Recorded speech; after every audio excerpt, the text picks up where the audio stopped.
Ahoy hoy, this is Michaela from Team Retro, where we like retro games and we like the devices that bring them to us. So today we're back with the Retroflag GPi Case 2. I had done a video on this device a couple of weeks ago showing you how to set this device up and get it initially going. And I did some other videos on this device's predecessor, the GPi Case 1, running Recalbox. And there are some tutorials in those videos that will actually apply to this device as well. And if you haven't seen those videos yet, I'll leave a link in the description, and I do highly recommend that you check them out. There are some little tweaks like setting up themes you can also use with the Retroflag GPi Case 2. Obviously, we're running the slightly stronger Raspberry Pi CM4 as well as a different build of Recalbox, but between the two devices there is some shared functionality. But there are also quite a few things that are different, so in this video we're going to cover some tips and tricks for quirks and features that I didn't run into with the original GPi case. They were unique to this device and this build of Recalbox. We're also going to take a look at N64 and Dreamcast emulation again because it is slightly better on this device. We're going to do some menu hacks and some RetroArch configurations, and we're also going to take a look at PSP, because the last GPi case with the Raspberry Pi 02 was not capable of PSP emulation, but the CM4 definitely is. So we'll see how well that does, we'll test out the included dock with the deluxe version, and we'll do some final thoughts, commendations, and condemnations. We've got a lot to cover here, so let's dive in and let's get started. So here we are on the main menu. I actually customized some menu music, which I put in the share partition on the SD card. And I also went through my ROM list and made them a little bit more curated. I didn't want this particular build to be overcrowded with a bunch of different ROM files and a bunch of games that I'm not going to play. So I just kept games that I thought were going to run well on this device, as well as ones that I knew I was going to play at some point. For example, Zaxxon on the Atari 2600 is a personal favorite. I actually had that game as a kid and remember playing it with my brother. And you could see my Dreamcast collection is pretty small as well because I'm limited with what games I can actually play on this device. So the first thing I want to do is I want to go in and tweak some emulator settings. So I'm going to press Start to go to the main menu.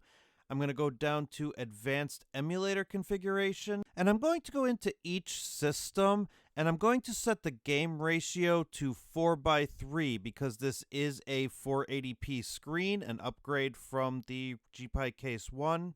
And I just want to make sure that for most of my systems that the games do take up the whole screen. Now, the only exceptions that I'm going to make are for Game Boy Advance because of the 3:2 aspect ratio. We're going to leave that at core provided. And the only other one we're going to leave alone is PSP. We're going to leave that one set to auto.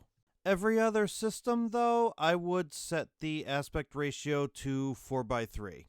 If you don't want to go in and do every single system, you can leave the consoles at auto because those will most likely default to 4:3 anyways. But handhelds, Game Boy, Game Boy Color, Neo Geo Pocket, you'll definitely want to set those to 4:3. Alright, now that we have resolution all set, let's actually get our menu configured. So I streamlined the ROMs that were actually on this device to games that I could potentially play in the future, but I'm going to narrow this down further, and I'm actually going to set a bunch of games as favorites. And I'm going into the menu, clicking Edit Game, and selecting them as favorites, but you can actually just press the Y button. When I was recording, the Y button wasn't working for some reason, so I just went the long way. But you should be able to just highlight the game you want to favorite and just click Y, and it will automatically add it to a favorites list. And I'm just going to do this with a bunch of games that I know I'm going to want to play right away when I boot up this device. Now that I have a bunch of favorites all set up, We're actually now going to configure this device to boot up right into the Favorites tab whenever it's turned on. So press Start to go back into the main menu, and we're going to go into Advanced Settings and then Boot Settings. We're going to set it to boot on System Favorites and boot on Game List to On. And that's it. Now whenever you start up the system, it'll go right to that Favorites tab and you can pick one of your favorite games from there. So let's actually go ahead and quit and restart Recalbox and see what happens. So here we are, we're rebooting the system. I'm going to speed this up a little bit, but we're going to go right back to the main screen once it's rebooted. And there it is. It boots right into the Favorites tab, and all the games that I picked as favorites are now right available to pick from the second I boot up the system. Now, themes are actually very easy to put on this device. You just put them in the themes folder of the share partition. However, one of the issues that I actually do have with Recalbox is the lack of compatible themes. Most of the ones meant for RetroPie don't work. However, I did find this theme called Next Pixel that is fully compatible with Recalbox 8.0.2. And this is a very customizable theme. I downloaded two versions, a 480p and a 1080p for docked mode. And it's a pretty decent and customizable experience for a small screen. However, I do have one issue with it, and that's the music changes to a system-based soundtrack every time you browse between systems, and that kind of bothered me, and I couldn't figure out how to change it. However, if you go into sound settings and you click video only, you can actually turn off all the background music, but you'll still hear sound with the preview videos. And if you go into UI settings and theme configuration, you'll actually find that this theme is highly customizable. You can switch colors, you can make it light or dark, you can actually switch to a wheel selection instead of the typical carousel. And it generally looks really good, but unless you want to get annoyed with the music changing every time you select a system, you can't use background music with this theme. So let's actually go in and switch to another theme. This time we're going to go with the theme that I use on the GPi Case 1, and that's the Super Retro Boy theme. And if this theme is in your themes folder on the share partition of your SD card, it'll be right there and available to select.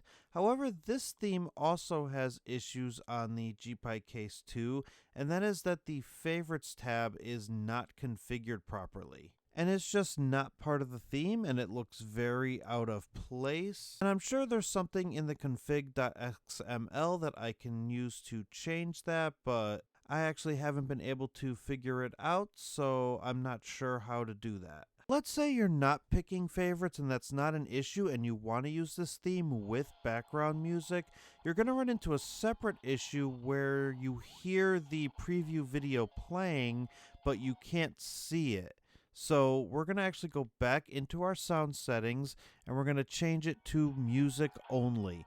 So now your menu music will play, but you won't hear that video preview. And that's okay, because the video previews don't work with this theme anyways. However, in my experience, I've found that the default Recalbox themes have actually just looked and felt the best with the GPi cases. However, I am planning a separate RetroPie build so that I can compare RetroPie to Recalbox. And most of the themes that I found online were actually configured for RetroPie, so any issues that I had with themes on this build will probably not be present in my RetroPie builds. Alright, let's go ahead and jump into a GameBoy game here. Now, I loaded my ROMs and my BIOS files in exactly the same way I did with the GPi Case 1. So we're going to go ahead and tweak some settings in RetroArch now. So there's a Retroflag button here. We're going to hold that and press B. And you notice right off the bat, the font is super hard to read. So we need to fix that. Let me zoom in a little bit here, and we're going to go into Settings and Drivers, and we're going to change the menu to XMB. Then let's go back to the main menu and configuration file, Save current configuration. This will override all of your RetroArch settings. Now we need to quit out of RetroArch. So hold menu and press start to do that. And I apologize, my camera got a little bit blurry here. I do fix it in other footage. So now I'm going to bounce right back into the same game, and I'm going to hold menu and B to get back into that menu. And you can see we're now in the XMB setup, but the font is still super hard to read. So in order to fix that, we're going to go into settings, and we're going to go to user interface and then appearance. And under menu layout, we're going to change it from auto to handheld. And once we've done that, you can see everything looks much better and is much easier to read. So let's go back into configuration file, save current configuration, and let's quit out of RetroArch one more time. Let's bounce back into Castlevania. And we've got our RetroArch menu configured properly to make a few more tweaks here. And you could see the default for Game Boy games is a standard black and white template, and that might be fine for most of you, but if you miss that original green aesthetic of the old Game Boy systems, you can actually set that up here as well. So yet again, let's hold the menu button and press B to get into the RetroArch menu. And you'll notice here there's a whole mess of menu items and sidebar stuff that we actually don't need. So let's go back into user interface. And if you go into menu item visibility, we can turn off a lot of these submenus, and I actually have it set up so the only thing that is visible in the RetroArch menu is quick menu and settings. Everything else I turned off, like the explore and the favorites and the recent tabs and music and all that. I don't need those for this particular device, so I just shut them all off.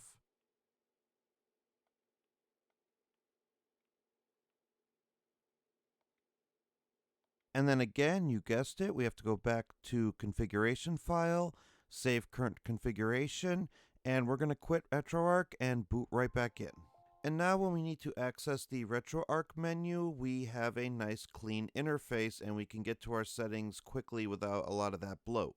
So now let's go ahead and go into the quick menu, and we're going to change the Game Boy screen colorization. Now I'm using the default GameBoy emulator, and that's important for something we're going to do later. So in the quick menu, if you go to options, one of the options is GB colorization, and we're going to set that to auto. And we're going to set the internal palette to GB/DMG. Now you could see there's a whole bunch of different palettes you can use here, from Super Game Boy, from Game Boy Color. You can use some other custom palettes that come in here. But if you want that original Game Boy aesthetic, keep it at GB/DMG. And you don't have to save the configuration file here. It automatically saves in the emulator settings. We could just resume our game, and you could see now we have that classic green colorization that was on the original Game Boy. Now whenever you boot up a Game Boy game using the GameBoy emulator, this will automatically show up as green until you go back into that RetroArch menu and change it. But this is a very authentic experience here.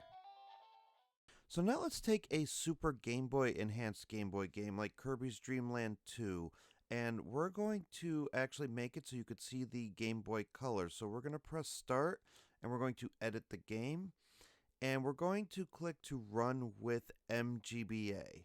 And what that's going to do, it's going to change the emulator that this specific game is going to open with. Go ahead and press start to close out and save those settings. And then let's go ahead and boot up that game.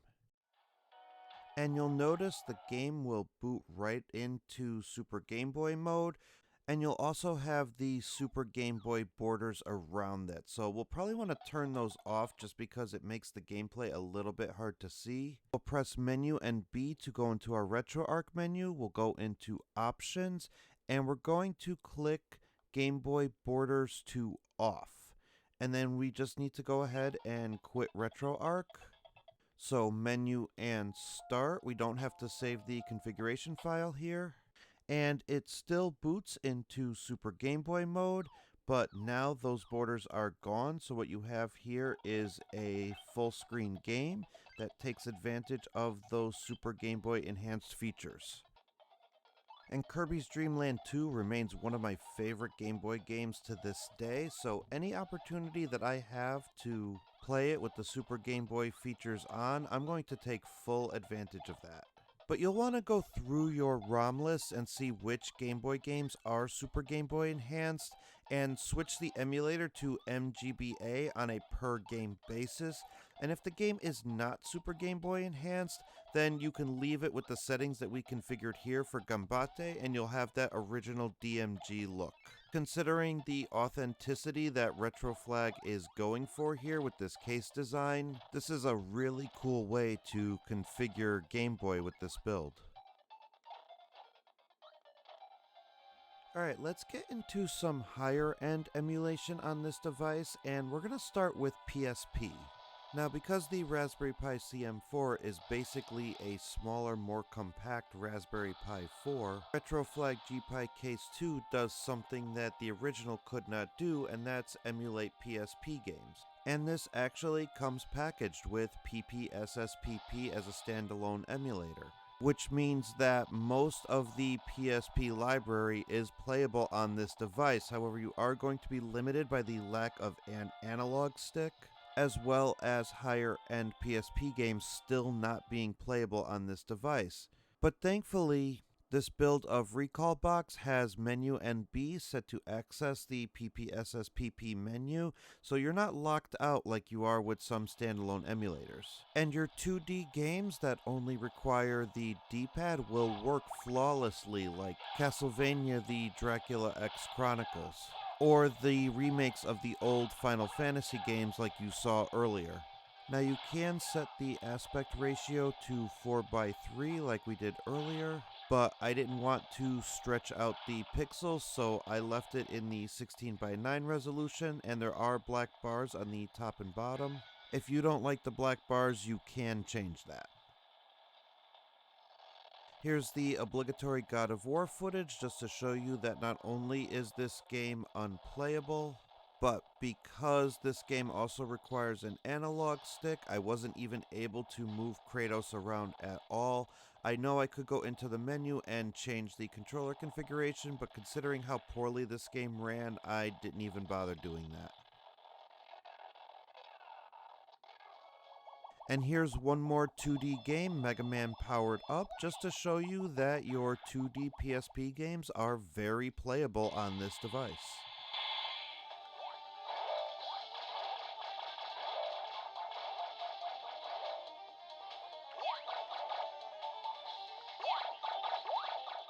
Nintendo 64, like most Raspberry Pi 4 devices, was super hit or miss, but more so on this device than on other devices that I've tested.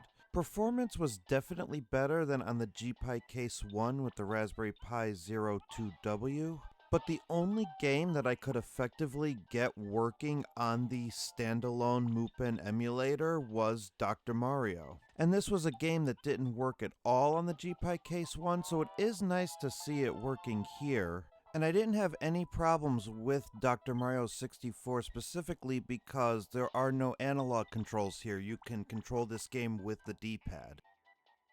However, games like Star Fox 64 will not work with the standalone emulator because you need to go in and remap the analog controls to the D-pad, and you can't do that with the standalone emulator because there are no menus. You can only do it in RetroArch by going into Input and changing the analog inputs to the D-pad there. Also, for this specific configuration, I set the L button to go into C buttons mode, and what that does is whenever I hold the L button, the A, B, X, and Y buttons now become the C buttons. And that does make the game playable, but my hands got really cramped after only a few more minutes of gameplay.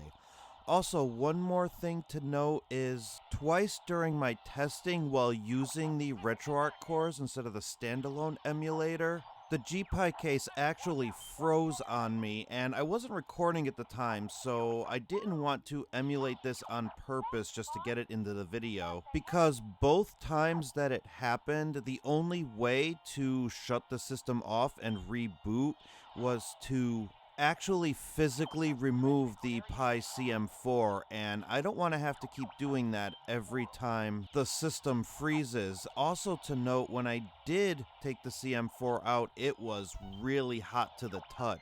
So I think what I'm going to end up having to do is try and get a heatsink in there attached to the CM4. Hopefully there's enough room in the compartment to do that, and I'll have to make a separate video to see if that actually improved thermals and performance on this device. I do have a couple of separate heat sinks kicking around, so I'll see what fits and I'll see what I could do there. Thankfully, it only happened twice. However, if I were to use a device like this as a daily driver, twice would be twice too many. So I definitely need to look into seeing what's causing that.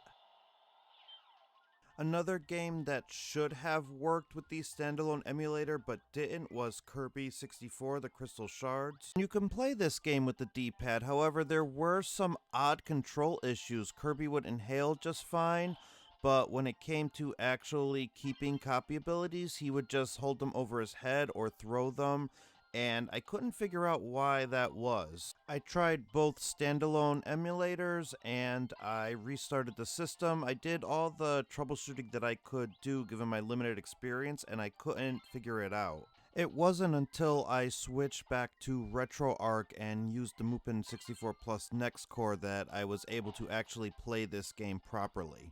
And once I figured that out, I was okay with this game's performance, but again, I'm worried about the freezing issue that I encountered while I was doing my testing.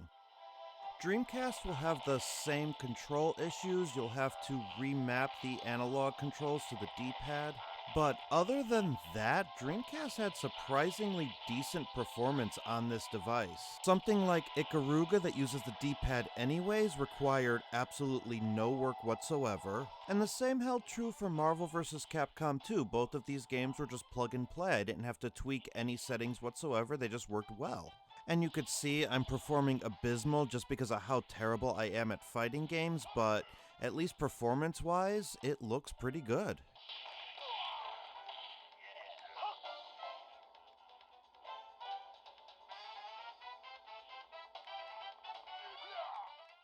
Even Crazy Taxi 2, after going into the input settings and switching the analog controls to the D-pad, still worked surprisingly well. Now, as usual with Crazy Taxi, I had to turn the sound off due to copyrighted music, but the game itself is running smoothly. One thing I would advise with Nintendo 64 and Dreamcast, when you're switching the button mappings to set the analog controls to the D-pad, don't save those configurations. I would recommend you go in and change them every time you boot up the game, which, yeah, is annoying, but if you do save the controller settings, it's actually going to mess up controls for all of your other emulators. So Super Nintendo and all the other ones will be affected too. This isn't a device that I would really want to play Crazy Taxi on, but if I did, I'll just change the inputs when I boot it up and leave it at that and change them again the next time I play.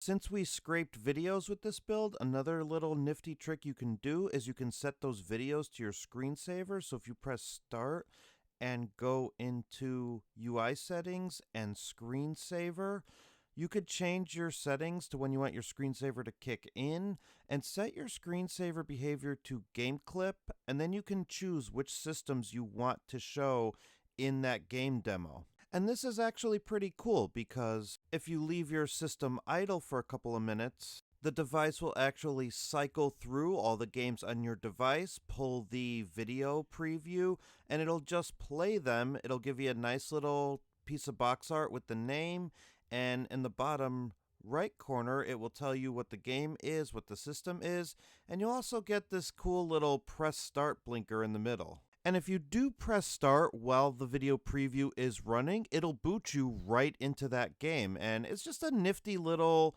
piece of customization you can do. And it may come in specially handy if you're using the included dock that comes with the deluxe version to connect this device to your television. So that means you can actually get multiplayer on a television with this device, and you have an HDMI out, you have a USB-C, and you have 2 USB ports for controllers. So what we're actually going to do here is we're going to connect this to my monitor, and I'm going to use my capture card to record footage of what this looks like in docked mode. And I'm going to use the GameSir controller that I reviewed in a video I posted last week, because I know that controller works with Raspberry Pi devices, so we're going to try it here too.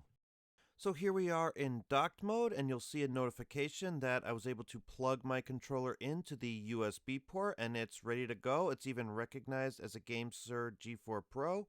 But you'll notice there's no sound at the moment, so we need to actually tweak a setting here so that the sound actually comes out of the TV, and we do that under sound settings. And under output device, we're just going to change it to the TV that we are connected to. And you'll see it here as HDMI 1. And the second we change that setting, the sound will come out of the speakers and we'll be able to play our GPi case on the TV. Please note, however, that this is not a Nintendo Switch. You have to turn the device off before plugging it in, and you have to turn the device off before taking it out of the dock as well. Now let's head back to our main menu, and we just have to go into controller settings and change input P1 to the GameSir G4 Pro. If we don't do this, it's still going to use the inputs on the case itself, and you won't be able to actually play any of the games once you go into them. I'm also going to go up to configure a controller and configure the buttons on the controller just to make sure that all the hotkeys and everything work. And this did give me a little bit of a hard time, but I was able to move up and down and switch any of the inputs that were mislabeled. And I might have been rushing, which is why some of the inputs got mislabeled, but thankfully by the time I was done configuring, everything was exactly the way I wanted it, and I set my hotkey to the select button. So I'll be able to exit out of games and enter the RetroArch menu strictly from the controller. And here's what the Castlevania game that we configured earlier in this video looks like on the big screen. It's still in 4:3 because that's what we set it to. And I don't see much in the way of pixel distortion here. It actually looks pretty good, even though the image has been inflated quite a bit. And when connected to a television or a monitor, all of a sudden, because we're using a controller, all of the issues that I had with the Mupen 64 standalone emulator are now gone because we're using a controller with analog sticks and everything we need to get all the buttons working right out of the gate. However, with the standalone emulator, I noticed a couple little graphical quirks that I couldn't quite explain. I don't know if it was the HDMI cable I was using or something going on with the dock, but it definitely didn't look 100% right. It could be the emulator as well.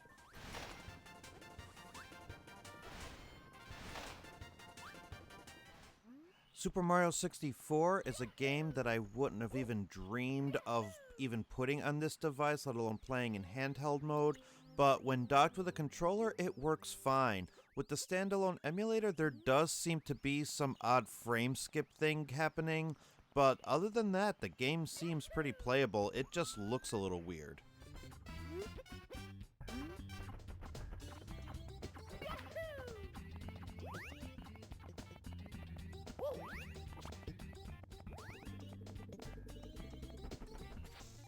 When in docked mode, some systems such as NES will actually have bezels automatically configured, which I thought was actually a nifty little touch. They thought about what this device would look like in docked mode and already had it set up in the default settings. Unfortunately, they didn't do this for every single system, but it was nice that it was thought of for at least some of the 8 and 16-bit systems, which is really the target that this device should be used for. Alright, we have been at it for almost half an hour, so let's wrap things up with Commendations and Condemnations. For starters, just like the GPi Case 1, the GPi Case 2 has a great build quality to it, and the battery that they put into this device that's rechargeable via USB-C is much improved over having to use double A's in the original unit. And in all my testing of this device, the battery did not die. Whereas in the GPi Case 1 with the rechargeable batteries I was using, I had to keep recharging them to complete my testing and my footage. They also added a sleep-wake button at the top of the unit that I ended up not really using, but nonetheless it is there if you need it. And I've never really been a fan of RetroPie builds, but Recalbox has actually changed my mind on using devices with Raspberry Pis in them. And whether you're using RetroPie, Recalbox, or Batocera, these builds are highly customizable from the screensaver to the themes, and each build has its own ways in which you can customize it. And comparing this case using the CM4 to the previous case using the Raspberry Pi 0 and 02, this CM4 is an absolute powerhouse. And even if Dreamcast and N64 and PSP are hit or miss, the fact that they're an option at all is amazing. Let's go over Condemnations for this device. I really wish they did put some kind of reset button because the device did freeze up on me twice, and both times I had to take the CM4 out. And I don't want to have to keep doing that every time the device freezes because I'm going to eventually break the CM4, and Raspberry Pi computers are expensive right now. The case itself was about $90 with the dock, but then on top of that, I had to spend $60 for the lowest model Raspberry Pi CM4 without Wi-Fi in it. And Raspberry Pis are not supposed to cost that much, but due to supply chain issues, this is the reality that we're facing right now. And there are devices out there that can do what this does for much cheaper. The only thing you would be losing out on would be the authenticity of having this device look like an original Game Boy. And one of those devices, the Anbernic RG351V, actually has an analog stick for those 3D games, and this doesn't, which makes things a lot harder with some of those 3D games. So just because you can emulate them on this device doesn't necessarily mean that you may want to. Which makes this device already dated when faced with the likes of the Odin Pro and the Steam Deck, which were just released recently. And those are facing the exact same supply chain issues that Raspberry Pis are facing right now, so it's either wait for a Pi CM4 for this case, or wait for an Odin Pro or a Steam Deck. You have to think about where you want to put your money and your waiting. So I would actually not recommend this device if you already have a GPi Case 1 because you can still get similar performance out of that without having to shell out extra money for a Raspberry Pi that's just harder to find these days. However, if you want a backlit color Game Boy with a 3-inch screen that you can connect to your TV and can play several different systems and thousands of games on, and you don't have the original, then this may be a consideration for you. Alright, that'll do it for this video. Thank you so much for watching. Hopefully this helped you configure your GPi Case 2. Or if you were on the fence as to whether you should buy this device or not, this video helped you make that decision. If you have any questions or thoughts, please feel free to leave them in the comments below, and you can also continue the conversation by joining the Budget Aquaman Discord. Link will be in the video description. And if you have this device, please do let me know what you think of it, because even though they're not perfect, they are my favorite devices so far to tinker with, and I'm probably going to do a couple more videos on different builds and ways to customize these devices, so if you would like to see that, please let me know. Again, thank you for watching, and if this video was helpful to you in any way, please be sure to like and subscribe. Until next time, bye for now, and don't stop believing.